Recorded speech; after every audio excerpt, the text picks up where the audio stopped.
Blistering in solvent-borne automotive coatings is a classic durability defect that often confuses both plant operators and engineers because it appears after the coating has fully cured, sometimes days or weeks after application. Unlike orange peel, stippling, or solvent pop, blistering is not visible during application, flash off, or even immediately after bake. From an RD&I perspective, blistering is a symptom, not a root cause, and understanding its origin requires examining the interactions between the coating film, substrate, environmental moisture, and residual solvents. Visually, blisters appear as raised domes on the coating surface, varying from microscopic bubbles to large, visible pockets. Their shape is typically spherical or hemispherical, sometimes coalescing into larger areas of film lifting. Blisters can form under top coats, surfacers, or primers and may or may not rupture to form open cavities. Microscopically, blisters contain trapped gas or vapor, usually water, solvent, or a mixture of the two.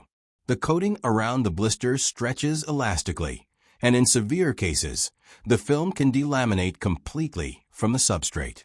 Blistering can be classified into three primary mechanisms: osmotic blistering, solvent-induced blistering, and corrosion-driven blistering. Osmotic blistering occurs when water or aqueous contaminants penetrate the coating and accumulate at the substrate interface. Salt deposits, acidic residues, or moisture trapped during application generate a high osmotic pressure, which draws more water into the interfacial region. The coating, acting as a semi-permeable membrane, cannot relieve this pressure, resulting in dome-like lifting of the film. Osmotic blisters are most commonly observed on steel substrates exposed to humid environments or poorly rinsed surfaces. Solvent-induced blistering is driven by residual solvents trapped beneath the cured skin of the coating. Fast evaporating solvents can escape during flash-off, but slow-tail solvents, high-boiling components, or over-application can leave pockets of liquid trapped in thicker film areas. During bake or early service exposure, these solvents vaporize, creating localized pressure. Unlike solvent pop during application, these blisters appear after the film has hardened, as trapped solvent cannot diffuse quickly enough through the dense cured matrix. Thick builds, reduced flash-off time, and high oven ramp rates exacerbate this effect. Corrosion-driven blistering occurs when the substrate beneath the coating begins to corrode. Water ingress through microscopic defects, microcracks, or pinholes reacts with metallic substrates to form corrosion products.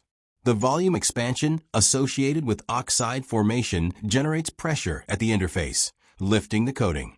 In OEM plants, this is often seen on panels with damaged or contaminated pretreatment layers, insufficient phosphating, or areas prone to water accumulation in service. Film thickness plays a dual role. Excessive DFT increases the diffusion path for trapped solvents or water, making blisters more likely. Very thin films may allow water or solvent to escape, but can reduce mechanical protection and increase substrate exposure. Therefore, OEM RD&I teams define optimal film build ranges for each layer, primer, surfacer, and top coat, to minimize blistering risk while maintaining mechanical and optical performance. Additives can help in specific cases, but are not a panacea. Wetting agents and surfactants incorporated in primers can improve substrate coverage and reduce microscopic voids, decreasing the likelihood of water accumulation and osmotic blistering. Anti-corrosion inhibitors in pretreatment layers or primers mitigate metal oxidation. Defoamers may prevent microvoids during mixing, reducing trapped gas that could evolve later as solvent vapor. However, no additive can fix blisters caused by process lapses, substrate contamination, or improper flash-off after the fact. Flash-off and curing profiles are critical control points. Insufficient flash-off allows residual solvents to remain trapped under the surface, predisposing the coating to solvent-induced blistering. Aggressive oven ramps may accelerate vapor pressure buildup before the film has achieved sufficient modulus to withstand it. Conversely, controlled flash-off and oven profiles, matched to solvent volatility and ambient conditions, allow internal stresses to relax and reduce blister formation. OEM plants routinely verify flash-off under actual production temperature and humidity conditions rather than relying on theoretical TDS timing. Environmental exposure plays a critical role in osmotic and corrosion-related blistering. Panels exposed to high humidity, standing water, or salt-laden atmospheres accelerate water ingress and corrosion, triggering blister formation in otherwise sound coatings. OEM plants incorporate this knowledge into pre-delivery conditioning and accelerated corrosion testing to identify vulnerable zones and refine pretreatment, primer, and top-coat strategies. Once blisters form, chemical repair is impossible. Minor surface blisters may be abraded and repainted, but the root cause must be addressed before recoating. For solvent-induced or osmotic blisters, this means removing trapped contaminants, ensuring proper flash-off, controlling DFT, and verifying substrate pretreatment. For corrosion-driven blisters, the underlying substrate must be properly prepared, cleaned, and protected to prevent recurrence. OEM RD&I teams emphasize defect prevention over cure because post-blister repair is labor-intensive and may compromise coating durability. The key takeaway is that blistering is a multifactorial, time-delayed defect. Solvent behavior, substrate preparation, environmental exposure, flash-off, and film build all interact to create the final visual defect.